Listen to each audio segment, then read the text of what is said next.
Michan Collection. Link toko ada di bagian deskripsi video ini. Silahkan ditengok ya.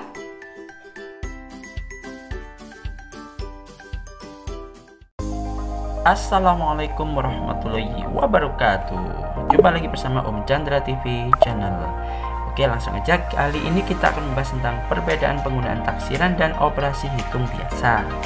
Nah, langsung aja.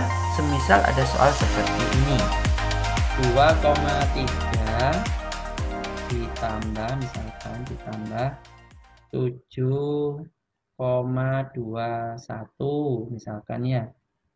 Ingat, kalau saya nulis 2,3 itu sama saja saya menulis 2,30 ya. 2,30 itu sama aja dengan 2,3. Jadi kalau saya menulis 2,3 0, 0, 0, 0 sampai jalan raya, 0, 0, 0 di sini itu enggak berarti. Jadi begitu. Ini hanya untuk informasi aja. 2,30 ditambah 7,21. Nah, kalau ini adalah penjumlahan desimal biasa, maka ini langsung aja. Kalau ini desimal biasa lah ya. Ini kalau desimal biasa, ini saya pertegas ya. Penjumlahan desimal biasa bukan taksiran ya, bukan taksiran loh ya. Kalau bukan taksiran berarti cara ngerjakannya 2,3. Kenapa kok 0 ini penting? Karena temennya ini 2 angka di belakang koma. Ini berarti kalau dia itu 1 angka ya, kasihan ya. Alasannya kok gitu ya.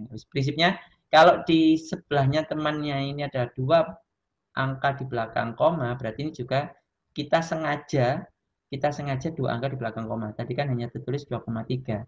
Kita sengaja 2 angka di belakang koma dengan cara nambahkan 0 di belakangnya, karena nggak berarti sebenarnya. Nah, kita tulis kayak gini. Ingat, ini kalau penjumlahan desimal biasa bukan taksiran ya. 7,21 kita tulis lagi di sini. Nah, berarti kalau seperti ini, 0 tambah 1, 1, 3 tambah 2, 5. Ingat, koma sama koma harus lurus kayak gini ya. Ini nggak boleh selisih. Ini koma dengan koma sehingga nanti satuan tetap dengan ketemu satuan. 2 tambah 7, ya 9. Oke, ini kalau penjumlahan desimal biasa. Kalau misalkan ini soalnya saya ganti ya. Ini misalkan, ini biar muncul angka menyimpan gitu ya. Misalkan tak buat misalkan gini. 2,30 ditambah 7,9 misalkan ya. Ingat, kalau ini 2 angka, ini disengaja pakai 2 angka. Ya, jadi 2 angka di belakang koma maksudnya ya. Nah, ingat, ini kalau penjumlahan desimal biasa bukan taksiran. Berarti 2,30 7, ingat koma dengan koma harus dalam satu garis lurus ya. So 9 0. Nah, seperti ini berarti 0 tambah 0, 0, 3 tambah 9, 12, nyimpan 1 tetap di sini. 1 tambah 2, 3, 3 tambah 7, 10. Berarti 10,2. Ingat, ini kalau, saya sekali lagi ya, kalau ini penjumlahan desimal biasa bukan taksiran. Nah, bagaimana jika itu taksiran? Oke, nah kalau taksiran lain cerita. Ini misalkan ada soalnya bilangnya gini nih. Taksirlah, misalkan. Taksirlah penjumlahan apa itu contohnya? Oh ya. Taksirlah penjumlahan dari taksirlah penjumlahan berikut ini, misalkan gini ya. Misalkan saya pakai angka-angka yang sama ya. Ini saya pakai angka-angka yang sama. Saya pakai ini. Nah, misalkan ini ya. Oke, sini kita pakai. Oke, ini biar cepat. Oke, nah bagaimana jika soalnya seperti itu menggunakan taksiran? Wah, ini tambah lebih gampang lagi. Kita gunakan konsep pembulatan. Nah, untuk pembulatan bisa dilihat di video yang sebelumnya ya. Nah, ingat di sini kalau taksirlah penjumlahan berikut ini. Kalau angka-angka yang dikeluarkan itu hanyalah 2,30, 7,21, ya kan? Maka yang dimaksud di sini adalah kesatuan terdekat. Nah, bagi beberapa guru atau buku-buku itu kalau menulis seperti ini tanpa ada keterangan di sini kesatuan terdekat, ini maksudnya ini kesatuan terdekat. Tapi biasanya kalau saya agar mereka lebih mudah memahami, ini kalimatnya nggak boleh cuma gini, taksirlah penjumlahan berikut ini. Ini biasanya saya tambahin gitu.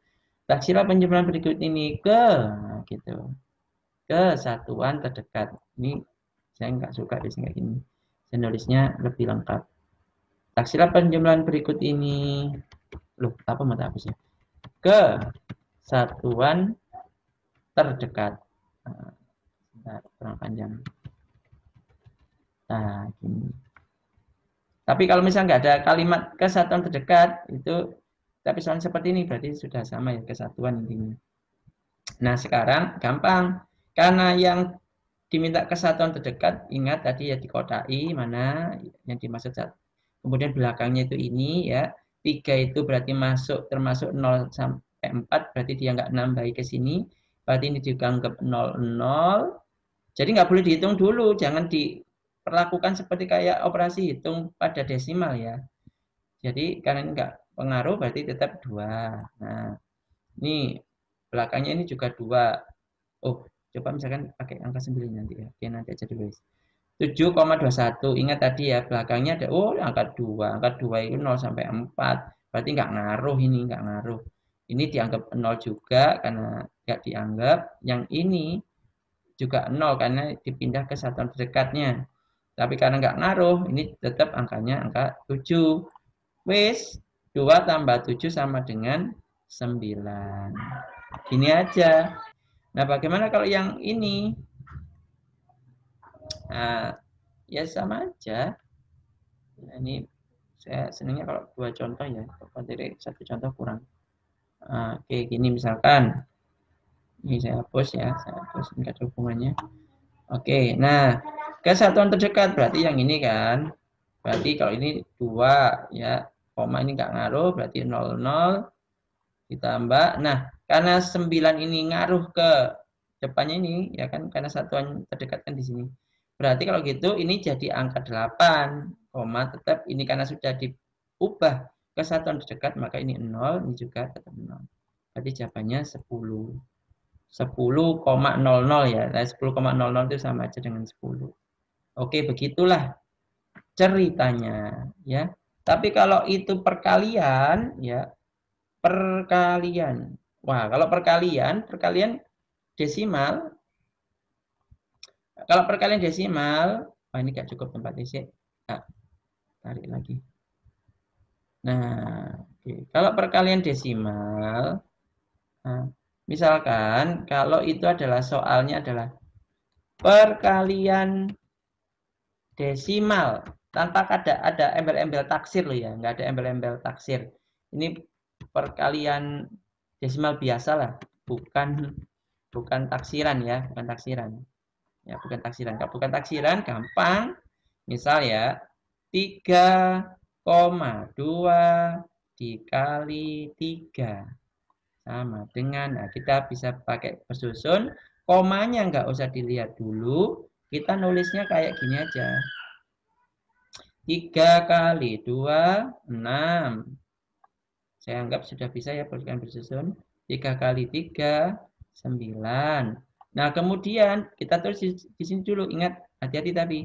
Tulis dulu, habis itu dilihat yang ada berapa angka di belakang koma. Oh, 1. Yang ini kan nggak ada angka di belakang komanya. Koma 0 lah ini berarti nggak dianggap ya. Kalau ada angka di belakang koma, wah ada 1 ini. Berarti kalau itu koma 1 juga di sini. Jadi kalau ini 1 angka belakang koma, maka hasilnya juga harus 1 angka di belakang koma. Jadi penulisannya 9,6. Bagaimana jika gini? 3,2 dikali 1,4 misalkan. 3, 2, 1, 4. Kita operasikan terlebih dulu. Oke, ini saya tambahkan lagi. Oke. Nah, 4 kali 2, 8. Ingat komanya nggak usah ditulis dulu ya. 4 kali 3, 12. Ini saya anggap juga sudah hafal perkalian. Kalau belum hafal perkalian, wah, kayaknya harus hafalan dulu. 1 kali 2, ingat ini kalau dalam perkalian bersusun, ini dikosongi ya. Kemudian 1 kali 2, 2. 1 kali 3, 3. Oke, ditambah. Oke, 8 ditambah sesuatu yang enggak ada ya, 8 ya. 2 tambah 2, 4. 1 tambah 3, 4. Nah, berarti ini jawabannya, hati-hati tapi ingat ya, masih ada syarat yang berikutnya. 4, 4, 8. Nah, kita lihat di sini. Ada berapa angka di belakang koma? 1. Yang di sini juga 1. Berarti ada 2 angka di belakang koma. 1, 2. Berarti kayak gitu, ini juga harus 2 angka di belakang koma. Ini kan, ingat belakang itu maksudnya yang di sebelah situ. Nah, berarti jawabannya 4,48. Nah, bagaimana jika soalnya itu menggunakan taksiran? Contoh, taksirlah perkalian berikut ini, misalkan. Kita gunakan angka yang sama ya, misal angka yang sama seperti tadi maksud saya, yaitu 3,2 dikali 3. Tadi kan kita juga pakai angka-angka ini ya. 3,2 kali 3. Nah, kalau ditaksir itu caranya bagaimana? Maka ini diubah terlebih dulu, ya kita bulatkan. Kita bulatkan, yaitu 3,2 kalau dibulatkan, masih ingat ya? 3 ini sebagai acuannya, karena pastilah kalau soalnya berbunyi taksilah perkalian berikut ini nggak ada embel-embel kesatuan terdekat atau kemana gitu ya. Ini pastilah kesatuan terdekat. 3,2, ya kita lihat yang belakangnya ini kan ada angka 2. Maka kalau 2 ini kan berarti dia tidak nggak ngefek ke depan ya. Artinya nggak menambah 1 di depan. Maka 3 ini tetap 3. Nah, karena 2 ini sudah dibulatkan ke satuan terdekat, maka ini adalah 0 dikali 3. Sudah gini aja. 3 kali 3, 9. Beda kan dengan yang tadi, kalau kita perkalian desimal biasa, jawabannya 9,6. Tapi kalau taksirlah perkalian berikut ini, ya seperti ini, maka hasilnya adalah 9. Oke, kita ambil contoh soal yang berikutnya. Sama seperti contoh yang kedua pada perkalian biasa tadi ya, perkalian desimal biasa. Kita gunakan angka ini, 3,2 dikali 1,4. Oke. Jika pada perkalian biasa ini tadi menghasilkan 4,48 ya, 4,48. Nah, bagaimana jika ini adalah taksiran ya, taksirlah perkalian berikut ini. Bukan 4,48 nanti hasilnya, tetapi ya kita lihat di sini. Nah, ini sebagai acuannya ya satuan terdekatnya. Kita lihat di sebelah kanannya. Jadi ini harus kita bulatkan terlebih dulu ya. 2 ke 3 nggak ngaruh. Kayak ini tadi kan. Berarti 3,0 dikali. Ini kita bulatkan juga. 1,4. 4 itu ya ini satuannya kan. Atau ketutupan komanya. Terus koma ya. Nah, 4 ke 1 juga nggak ngaruh, berarti ini jawabannya 1,0 atau 3 kali 1 ya. Ini sama aja dengan 3 kali 1, jawabannya 3. Beda bukan dengan kalau itu perkalian desimal biasa, Kalau perkalian desimal biasa hasilnya 4,48. Tapi kalau itu adalah taksiran perkalian, ternyata hasilnya 3 kali 1 sama dengan 3. Oke, itu perbedaan mendasar antara penggunaan taksiran dalam operasi hitung dengan tanpa penaksiran. Oke, itu aja untuk pembahasan kali ini. Oke, jika video ini bermanfaat, silakan klik like dan share sehingga sedikit pengetahuan ini bisa membantu banyak orang. Terima kasih dari saya. Jangan lupa subscribe bagi yang belum subscribe. Assalamualaikum warahmatullahi wabarakatuh.